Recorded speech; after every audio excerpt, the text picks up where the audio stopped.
Sometimes it's hard to get yourself to do the things that you need to do. Why would you delay things that are important that will help you to reach your goals? And you wonder why that is. You have this huge goal, yet you cannot seem to push through the mental block. That you have something that you want to do full time, but you can't seem to beat procrastination. This is something that we see over and over. You get hungry by finding something that's you. I believe that all of us are born unique, but most of us die copies. You got to find out what is it that turns you on, what resonates with you. And so the key to that hunger-driven life is a heart-centered life. I didn't do what I'm doing for years because of my programming, because of the culture in which I was raised in. I would see other people with degrees and PhDs and MBAs and credentials I don't have, and I convinced myself I couldn't do it.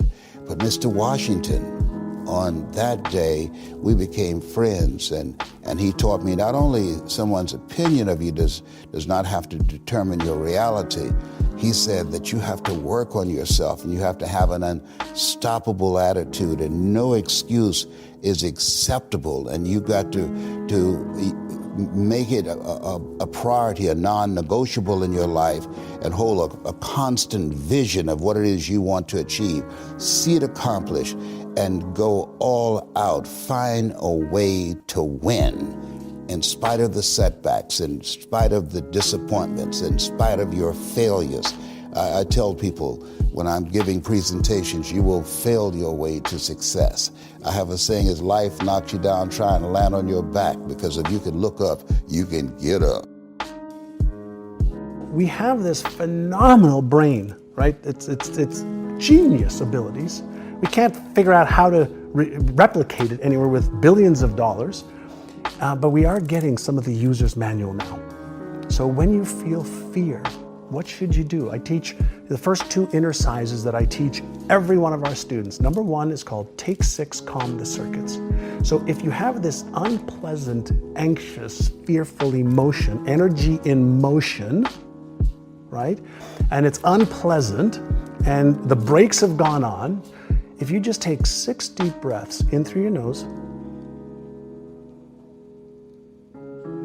out through your mouth like you're breathing through a straw, you will deactivate the stress response center, which means blood is going to go back to the left prefrontal cortex. The Einstein part of the brain can actually think through this problem, because what happens when the stress response center is activated, blood goes away from that into the fear response, so you have epinephrine, cortisol, adrenaline to be able to get you out of this situation.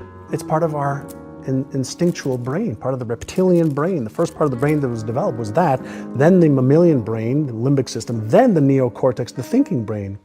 So when our brain has this signal of, oh my God, you might get hurt, you might lose this, you might get in trouble, you might be embarrassed, ashamed, ridiculed, judged, etc., that part of the brain is going to get activated. So if you take 6 deep breaths first, calm down, calm the circuits first, then do inner size number 2 is called AYA, A-I-A. The first A is for awareness. What am I thinking right now? What am I feeling right now? What am I sensing right now?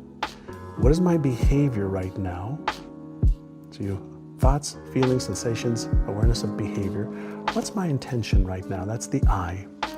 Well, my intention is to move forward. I want to do this. Great. What's one very small action step that you can take? Now, the reason you want to take one small action step is one small action step your brain can handle. If it's one small step towards it, the threat response goes away.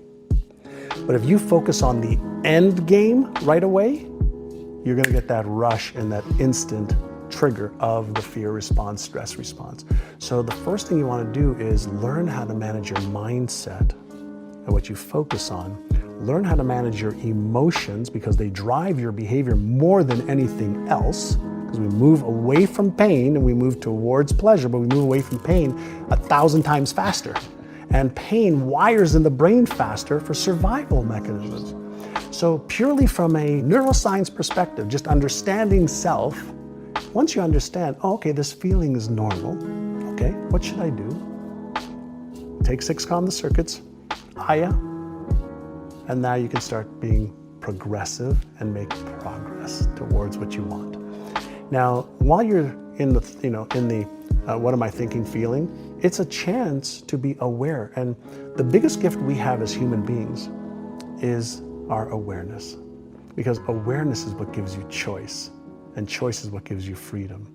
Most people are living their lives in a reactive state, automatic reactive state, because of these set points that we started talking about. So we're in this repetitive cycle over and over and over and over. We react to the same things, we behave the same way, we eat the same foods, we dress the same way, just to maintain that homeostasis and comfort zones.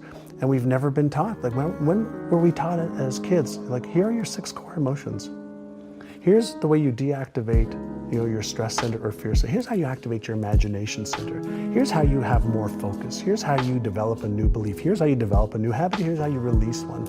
We haven't been taught that.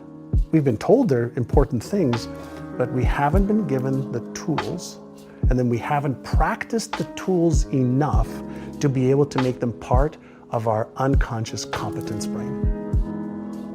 So how do you do some of those things? I mean, that was a pretty extraordinary list. And I'll say beliefs, releasing beliefs, habits, releasing habits, like that is really interesting. So what is a belief? I mean, think about what is a belief?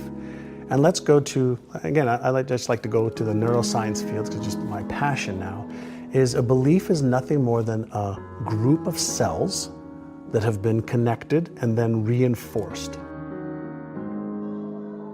What was it about that moment? And you seem very aware of yourself. Mm-hmm. So I'm hoping that some of that awareness was present then. Like, what was that moment? I believe the moment was I've always had friends who are older than me.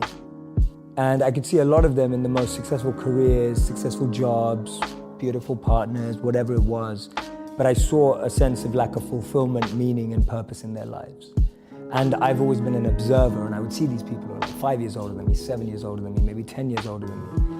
And I'd be watching them and go, is that the life I want? And often the advice I give to people today is fast forward where you are, look at yourself in 10, 15, 20 years time, and ask yourself the question, is that where I want to be? If you're in a company, look at the person who's 20 years ahead of you and ask yourself, is that where I want to be? If you're in a startup, look at where other startups have got to in similar roles and go, is that where I want to be? And if the answer is no, then you need to find a new path. And for me, the answer at that time from observing was no. The path that my parents or society or the university I went to or the community I had that was carving out for me, it didn't feel like the path for me. So I was almost seeking an alternative or a new path. I was just so fortunate that it happened to be an uplifting, powerful path as opposed to something that could have actually taken me down the wrong road. Because that could have been possible too. So walk me through the first time you step off the plane in India. It's summer. And so I'm living there, I'm waking up. I'm almost doing all the practices, just as if you were shadowing a CEO. I'm just shadowing a monk. And so I'm just shadowing his lifestyle. So we wake up, he's like one of the most elite monks. So we're waking up at like 2 a.m. every day after sleeping at like 9 or 10 p.m. And then we study these ancient Vedas, which are 5,000 plus years old, together. And we spend 2 hours, and I'm studying with the best of the best here. So he can like analyze and assimilate, and I'm learning fast, taking notes. Then 4 a.m. we go to collective meditation. We do those practices with the other monks as well. 6 a.m. we have personal meditation. So I'm literally going through the life of a monk and falling in love with it step by step, going, wow, I've never had this experience before. I just threw myself in, and I was practicing it to the T. Right? It wasn't like, oh no, my back hurts when I sit on the floor, I can't stay here for too long. Or, today when people are like, oh, I can't meditate for longer than 2 minutes. I was like, no, I'm gonna do it for 2 hours. If that's what they're doing, I'm gonna give it a go. Because I can only test, the hypothesis will only be true if the experiment is carried out to the degree that they are. So if the hypothesis is, if you live like this, you'll be happy, more fulfilled, then I wanna do that.